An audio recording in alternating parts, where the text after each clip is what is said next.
moment here to this point? It has to be my first game. I had never experienced anything like that coming out of high school, and then I came to Sanford Stadium and played Clemson at a night game, huge game. The stadium was unbelievable. It felt like an earthquake. The ground was shaking out there, so that was probably my favorite moment so far. And when you think about this class, I mean, this class has gotten Georgia back to an SEC championship game, but do you feel like a lot of the legacy has yet to be written about this group, given what y'all still have in the weeks ahead out there?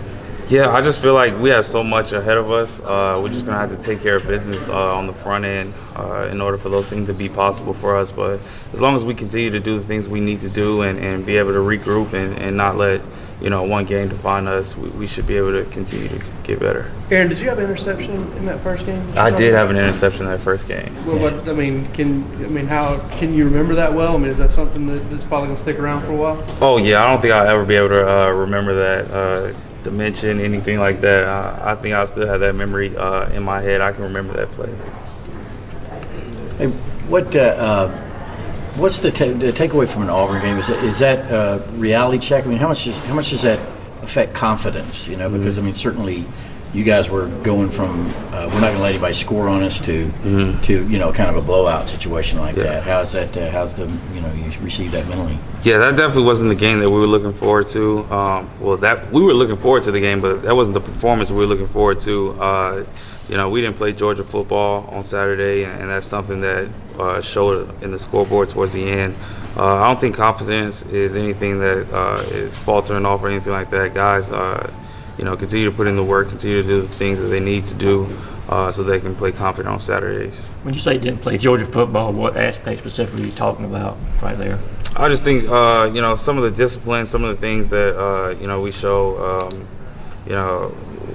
some of the miscommunications, not talking to each other, just some of the penalties we had and not staying in our gaps and things like that. I feel like we left a lot out there. When you talk about discipline, do you ever want to just retaliate at somebody and kind of hold back and realize that I can't do that, I'm going to get a flag? I mean, that's all about discipline. Guys are going to try to entice you during the game in order for you to make some kind of bonehead move. But discipline is always knowing, when and where you can make your actions. Aaron, could you have made a play on that first touchdown? I guess that they hit that deep one to Darius. I guess he had beat. He scored. Landed on Malcolm into the end zone, but it looked like you were kind of coming in right there. What kind of happened on that play? Yeah, I was guarding my man, and then I was looking up to see if they were throwing it to my man. I felt like I had mine pretty covered. And then I saw the ball in the air, and I realized they weren't throwing it to me, so I tried to turn around and see if I could find the ball and make a play on it. But, it ended up falling down before I could, get my eyes on it and try to make a play on it.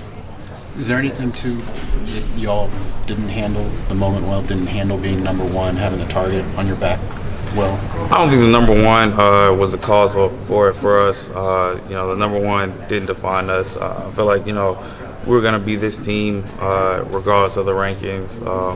So just the number one wasn't really, the thing that held us back. I just felt like for whatever reason, we didn't come out and play Georgia football. Are y'all better as the hunter rather than the hunted? You never know. I don't really think about whether we're being hunted or being the hunter. I just think about, whatever team we had to play and trying to come out and, play our best game against them. I wanted to ask one kind of senior day thing. We all see the dog walk and all those things. Is there one little thing that's going to be, oh man, this is the last time I get to, I don't know, use your locker, or something that maybe fans and we don't know about that you're going to look forward to this weekend? I don't think I can pin it on one little thing that I'm going to miss. Probably huge is just the camaraderie in the locker room. After a win or something like that in Stanford, that's huge. Those are the moments that you remember the most. What would you be doing right now if you decided not to come back this year? Would you be in the NFL, or would you be in business somewhere? Or? Who knows, man? If I could answer that, I probably would be telling people's futures around here and trying to be Miss Cleo or something. You gave it some thought though, right? A little bit. I did for a month or so. I was probably pondering on it, but I felt like I came back and made the right decision. Aaron, when you, as a defensive back, how is it different when the other team operates out of the Wildcat, like Auburn did some with Carry On, and Kentucky's going to do a lot with Benny Snell? What's different for you when an offense runs a lot of Wildcat? I mean, the probability of them passing definitely goes down, but the probability of a big play happening when they pass the ball is probably huge because a lot of guys get sucked up on the run thinking that, this guy's definitely going to run. But, anything can happen as far as, like, line up Wildcat, they flip it to the quarterback and he throws it for a big play. So, anytime a team's in Wildcat, you have to be on your P's and Q's. You have to know that you have to play physical, number one, because they're most likely going to run the ball, but, keep your eyes on your man in case they try to do some kind of trick play or pass off of it. Do you like